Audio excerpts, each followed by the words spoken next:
Hello, everybody. Welcome back to the Nittany Lion Sports Report, and now it's time for the Blitz, which we do every week, breaking down one concept of either the offense or defense and what's important. Today, we're going to talk about the offensive line, and we're going to use each of these markers: center here in the middle, left guard and left tackle, right guard, right tackle, and then the quarterback. So I want to start talking about the tackles because I thought we had clarity going into the season.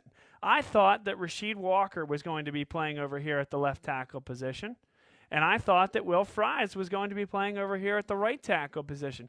I knew that Des Holmes was playing very well in camp and that coaches had a lot of good things to say about him, but I thought that we were going to have Will Fries on the right side and Rasheed Walker on the left, specifically because Walker was outplaying Holmes and Walker had an affinity for the left side versus the right side. So essentially, Will Fries was getting the right side over Des Holmes in part because Rasheed Walker was much more comfortable on the left. But what we ended up seeing was the balance of snaps on the left-hand side of the line was actually from Des Holmes.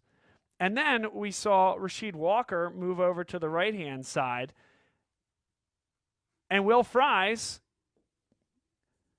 didn't get as many snaps as we thought. A locked-in starter, or so we thought, a guy who's played in some capacity since his freshman year and now redshirt freshman year, now he's a redshirt junior, perhaps sent to the bench for a redshirt freshman in Rasheed Walker. So how does this affect Penn State's line? Well, if you guys remember one of our Blitz segments last year, we were talking about the right tackle position and Will Fries versus Chaz Wright.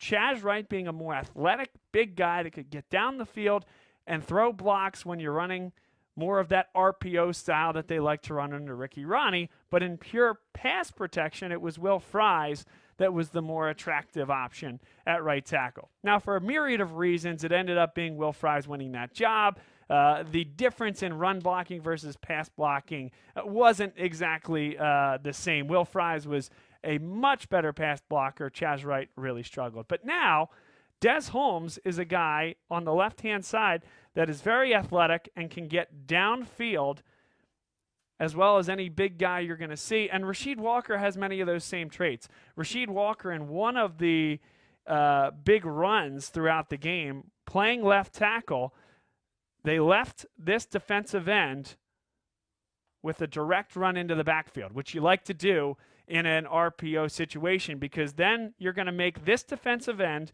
read the quarterback's eyes. The quarterback is going to read the defensive end's eyes and make a determination. Am I going to keep this football or am I going to hand it off to the running back? And that is generally the point of the RPO. It's putting one defender in a position to make a decision between two guys, quarterback, running back, and then allowing the rest of that offensive line to block at the second level. So Rasheed Walker made a brilliant play, allowing the defensive end from Idaho to make this decision. Clifford made the right call to hand off to the running back, and the running back followed Rasheed Walker as this defensive end made a decision to go after Clifford, who no longer had the football. So Rasheed Walker, in addition to being what I've seen in limited action as a very solid pass blocker, is very effective as well when it comes to the RPO. Now, why is he comfortable on the right? That's a question I don't have the answer to, but Des Holmes has a lot of the same characteristics that Rasheed Walker does, and he's been tremendous in terms of pass blocking. Now Rasheed Walker, if he's going to be comfortable on the right-hand side, I think you have a dynamic duo, and unfortunately for Will Fries, it could spell the end of extended playing time for him, and he could be relegated to a backup spot. So something to keep in mind as the season moves forward.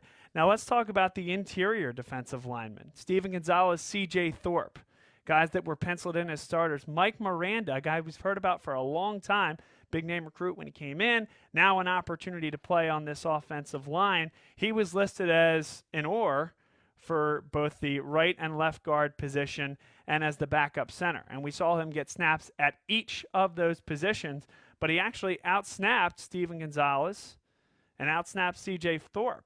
So I think what we're going to see here is Miranda being your guy that has the most versatility on this offensive line, and it's whose spot is he going to take? Not that he's 100% locked into getting a starting role, but he has endeared himself to this coaching staff and I think makes himself a very viable playing option going forward because he can play either spot and he's impressed in those opportunities. Michael Mennett, I do think is fairly solid at that center position, but it doesn't hurt to have Mike Miranda able and willing to play at that center spot and take all three interior lineman positions. So, to use a technical term, a technology term, a disruptor. Des Holmes and Mike Miranda, your disruptors on the Penn State offensive line, and for very good reason. Very interested to see how that plays out over the rest of the year, and something I think you guys should watch as they take on Buffalo and the games thereafter.